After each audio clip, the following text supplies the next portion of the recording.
Hello and welcome to another League of Legends tutorial, this one focused on jungle, and in order to give you the best chance to reach your goals by the end of the season and to help you climb, we're going to look at 5 things and steps that great junglers do in order to carry, impact the game, and ultimately win. In essence, we're going to look at the difference between high MMR and low MMR junglers, and while this is a spiritual successor to our Become a Greater Jungler video I made last year, it will include new and up-to-date tips that will also help you in your Season 9 placements. Now we're going to look at 2 comparative examples showing the difference in approaches and the numerous things that a great jungler does that can build a lead over the course of a game and also tilt the enemy nicely. But before we do, let's briefly talk about understanding what impact means. To impact a game means your presence is felt. The most common form of affecting the map is obviously ganking. Getting into lanes and putting the enemy behind and getting your laner ahead is the most quintessential form of pressure. Now, a lesser jungler would not understand this and might have different priorities in the early game, which gives the other jungler the power to dictate the pace and momentum of that early phase. If you're not doing that, if you're not in the driver's seat, you can't expect to be the dominant force on the map, and it doesn't matter what jungler you're playing, meta off meta, maybe you lack CC, maybe lanes aren't that gankable, you can still use advanced vision, CS tracking, and intelligent jungling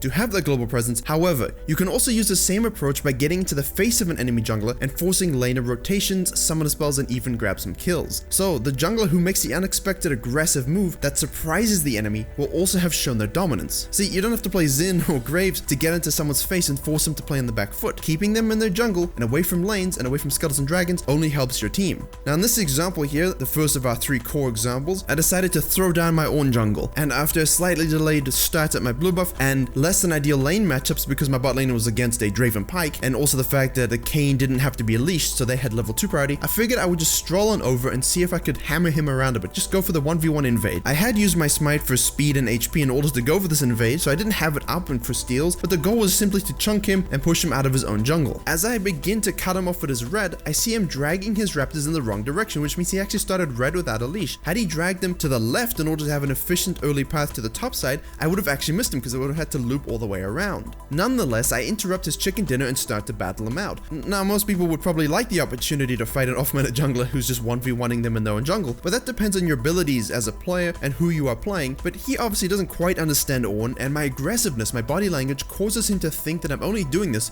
because I think I can win the fight, and he's actually right about that. Eventually, he realizes he's going to lose, and he decides to back away. I do get over-aggressive with my flash, forcing his flash in turn, and I do miss my Q because it's on smart cast and I'm apparently a dodo, and now I see Kassadin roaming as well as Pyke from the bottom lane, and that gives a nice reprieve to my laners. Kassadin flashes into the wall for some strange reason, and I'm planning on turning on Kayn with my W after I bait him out with a Q, which is what I do when I grab first blood. Pyke does hop over the wall and kill me, but the lane pressure we have now in mid is huge. He's wasted his flash, and bottom lane's been in a 2v1 situation, which would have been great for XP denial as well as catching up in the CS game. Now, Pyke does have double buffs, which is going to be rough for my bottom lane, but I will rectify that situation by keeping Kayn out of the game and also ganking there in a short bit. So the point is that I've already caused a suction effect on the map and disruption to the enemy jungler. This dominant in-your-face style continues over battle on the Scuttle Crab, where we have lane priority thanks to Kassadin no longer having flash. I also walk right into his jungle again. He's a level ahead of me and he backs away from an Ornn. Now yes, I can probably win these skirmishes, but he just doesn't want to fight at all. He's completely on the back foot. He's died once and doesn't want to be hammered again. So I swiftly clear my bot side and get my raptors as well. So now I'm level 6 and I'm planning on getting in his face again at his second blue spawn. You'll notice a subtle tell that he's doing his wolves as I walk right by, but that's of no concern to me. I start up the blue, and now you have to keep track of laners and their places when making such a bold move. It's all very well doing this 1v1 and getting in his face, especially if you can win, but a 3v1 might be pushing it a little bit. We can't all be sneaky after all. And Kayn isn't even engaging me around the blue even while I'm tanking it because I've won the mental warfare. So Kassadin's gone back to base and will no doubt be rotating up soon, and thus I begin to leave because there's the threat of Sion looming as well. But I'm not gonna leave without my blue. I throw out a blind Q and snipe it away at the last second, and now they both tilt and start to chase me. I'm being annoying and won't just let them relax and play some League of Legends. Fortunately, my Renekton has roamed down, and so I can use my ult together with his CC to take out the Sion, and simply using these aggressive moves, strong body language,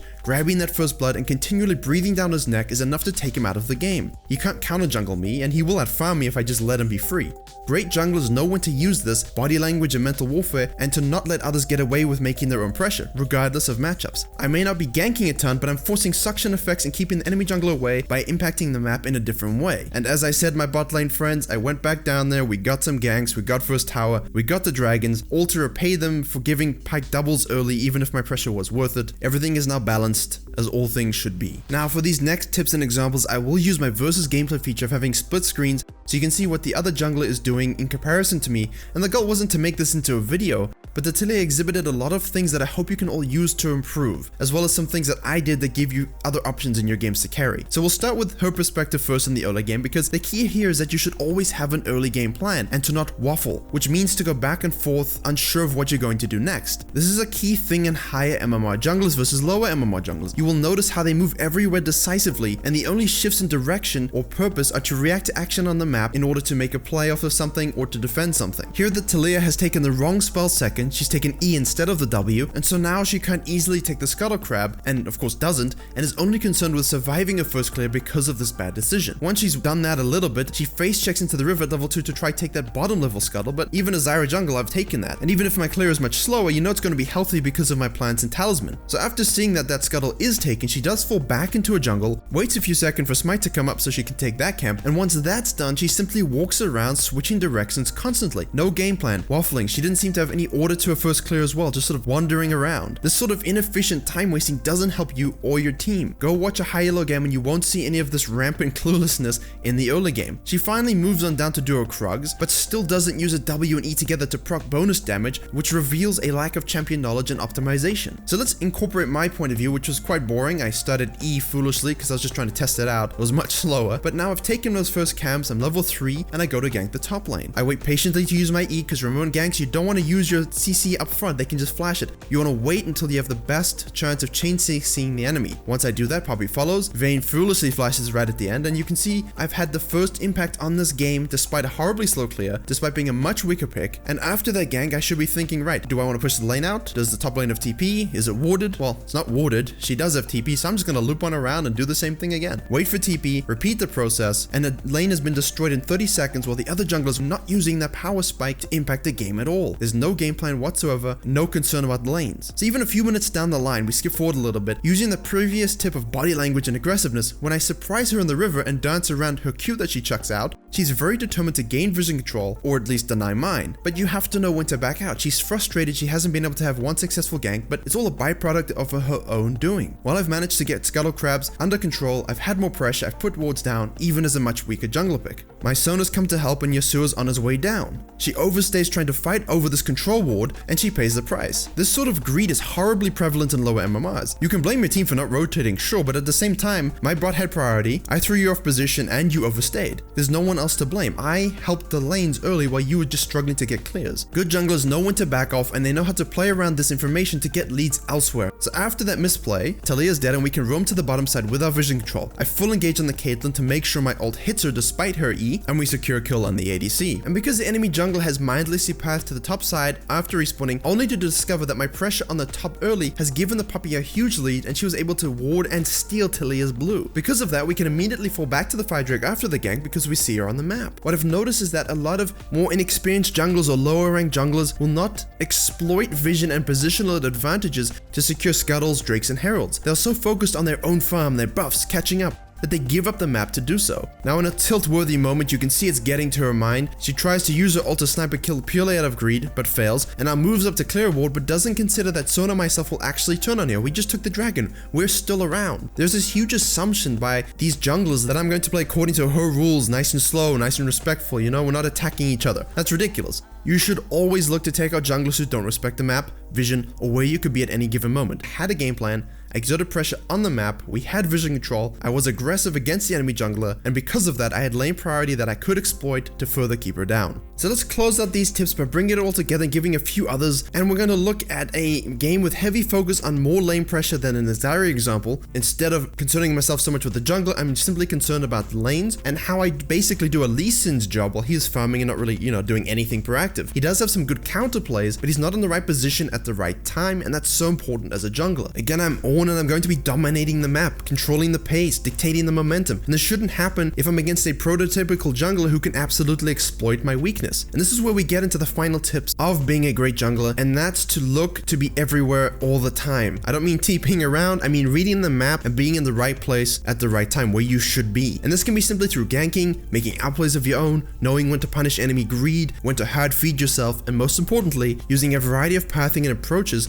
to get off your ganks. Again, in this game, I have a game plan. I want to get level 3 on the Scuttle and I want to hit mid for a gank. I have a lot of CC and I want LB to be fed and to keep the Vladimir down. And Lee Sin should have been looking for early pressure himself, maybe counter ganks, contesting me at Scuttles. Nonetheless, he doesn't. I get level 3, I move to the mid lane and we manage to burn Vladimir's flash. And Lee Sin thinks, hey, he's on, I can just blindly invade his red, I will take him out. Well, he takes a long path all the way around. That gives me the position to burst him as I see him, and of course I force him out. It's a bit of a silly move on his end, he just blindly goes in. He's not thinking that I might be a few steps ahead, he's just supposing I should just do my red now and be easy to take down. Because of this chunk, he has to go back into his own jungle. I'm able to take red, the topside Scuttle also, and then re-gank mid knowing he has no flash. LeBlanc does foolishly go back in to try and secure the kill instead of accepting that free assist, but Lee Sin again late to the party, he shows up after all this occurred because he had to go back to heal. Imagine if he had just taken the Scuttle, maybe ganked top lane. I wouldn't have had that advantage. And again, Lee Sin isn't thinking about the game, he's just doing. He doesn't have a game plan. He goes in on me in a minion wave and he loses half his HP. What for? To chunk? The minion wave is going to be pushed. You can just hold it off for your mid laner. Don't lose half your HP for no reason. So after this, we clear our jungles. He steals my Gromp, but I've gone to the top lane to gank. I want map pressure. My whole top side is now clear now. I can easily lane gank on a rise with Teemo. All the while, I haven't been back. And yes, I am on, but I still haven't been back yet. And Lee Sin's only taken my Gromp. Whereas I've gotten involved in 2 different kills, plus burning a summoner spell from the mid lane. I'm understanding where I should be, because I know my blue buff is going to be up soon, my bottom side camps are up, and I don't really care that he stole my Gromp.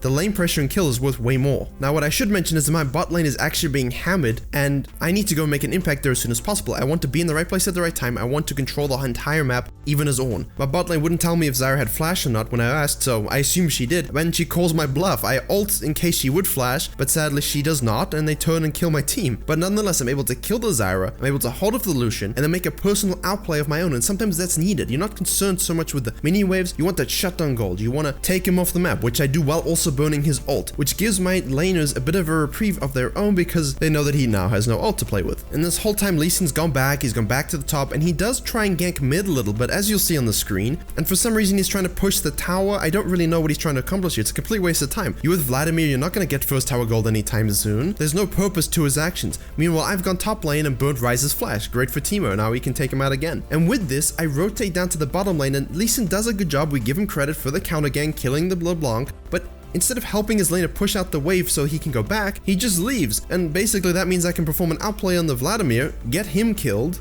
which is great for me, and even though the lane is in a bit of a bad state for the LeBlanc, at the very least, he's dead and she has solo experience. And while I close this video out, you will see that I gank bot lane again. Lee Sin does a very good job of killing my Teemo under tower because he was being very lazy with his back and not paying attention, but I'm not worried about Teemo. I've ganked his lane multiple times. He has an experienced lead. The tower being down is not a problem for him. Ryze is not going to do anything at this point in the game. His Lucian is the one that's ahead, and I've just gone back to camp him again. And guess what? I take yet another angle behind bottom lane and ult them to kill them again, so we can get the tower and the dragon. And you'll notice that while that's occurring, Lee Sin is taking his raptors and his red and then just goes back. So in summary, if you want to be a great jungler, if you want to carry games, you need to have a game plan. You need to have purpose to your actions. You don't want to waffle around indecisively. You don't want to go back like this Lee Sin so often. You want to have the right skills taken when you're clearing early game. Understand the matchup and body language and aggressiveness in the jungle 1v1 that can dictate the entire map. Look to gank from different angles, often counter gank, make individual outplays. All these things combined together will allow you to carry every single game. Put that focus on helping lanes and getting objectives while getting yourself fed at the same time. Hopefully this video gives you enough information and examples of what I'm talking about that you can translate into your own games so that you can reach your end of season ranked goals, and I do hope you all succeed. Thank you very much for watching. Please like, share, and comment if you did enjoy the video. Please consider clicking the join button below this video and becoming an official member with access to perks including